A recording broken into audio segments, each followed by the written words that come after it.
Pierre, nous revoilà en Provence avec un beau ciel bleu. Là, Hein, le beau ciel bleu il est là. et pourquoi on va où nous? Voilà. Ah oui, c'est un peu moins... Non, c'est dommage parce qu'en fait il a commencé évidemment à faire beau, et puis là on sait pas trop quel est le sens de déplacement de tout ça. Toi Pierre qui connais bien les détails et qui sait bien lire les choses, qu'est-ce que ça veut dire une voiture qui arrive avec les feux allumés C'est vrai que c'est quelqu'un qui, 11 heures qui est extrêmement physique. Non mais il n'y avait pas d'eau sur sa bagnole, hein, mais ça veut pas dire grand chose. Ouais, donc Pierre, qu'est-ce que ça fait de marcher avec, pour la première fois dans ta vie, la peur des éclairs? Ah, c'est pas la peur, non, c'est l'appréhension de se dire que ça peut tomber n'importe quand et au moment où on n'y pense pas. N'importe quand Ah oui, ouais, oui, enfin n'importe quand, en tout cas quand ça, voilà, un peu de trucs comme ça, parce que hier c'était un peu plus pluvieux, il y avait un peu plus d'éclairs, mais c'était finalement des conditions un peu comme ça. N'importe quand. Bah ouais, je marchais, j'avais pas idée que ça allait tomber à côté de moi. Je marche pour l'instant à pied relativement serré, à petits pas, puisque d'après ce qu'on a pu voir, c'était une tension de pas, c'est-à-dire que c'est-à-dire entre un pied et l'autre. Un pied et l'autre en action.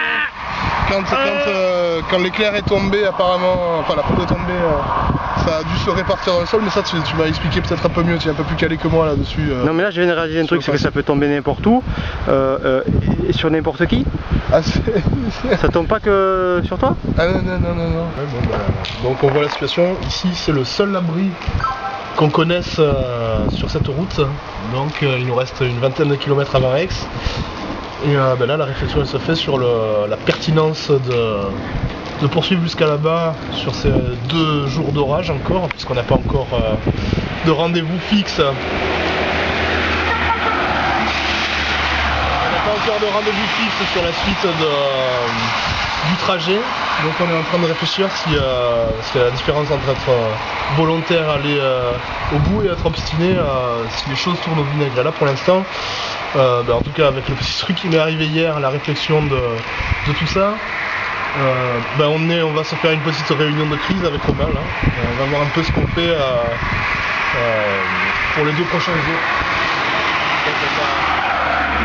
On va trouver la limite entre la bravoure et la connerie. Ouais.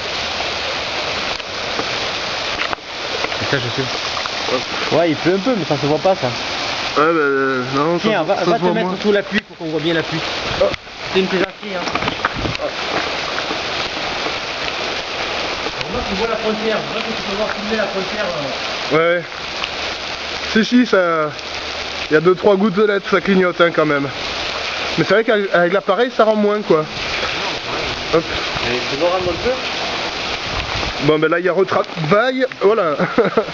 Il y a retravail, hop.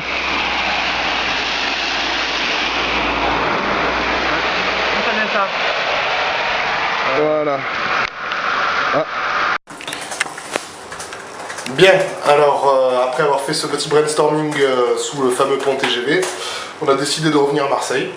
Voilà, on va laisser passer ces 2-3 jours d'orage, parce que ça ne sert à rien de marcher dessous, sous la pluie battante, et puis bon, le fait d'avoir pris un peu la foudre hier, ça m'a laissé réfléchir. Donc je vais profiter de cette journée, de demain en tout cas, pour récapituler tous les messages que j'ai pu recevoir, essayer de voir quelles sont les possibilités d'aide qu'on pourra faire ensemble. Et donc je ferai une petite vidéo demain pour récapituler tout ça. Voilà, merci, à demain.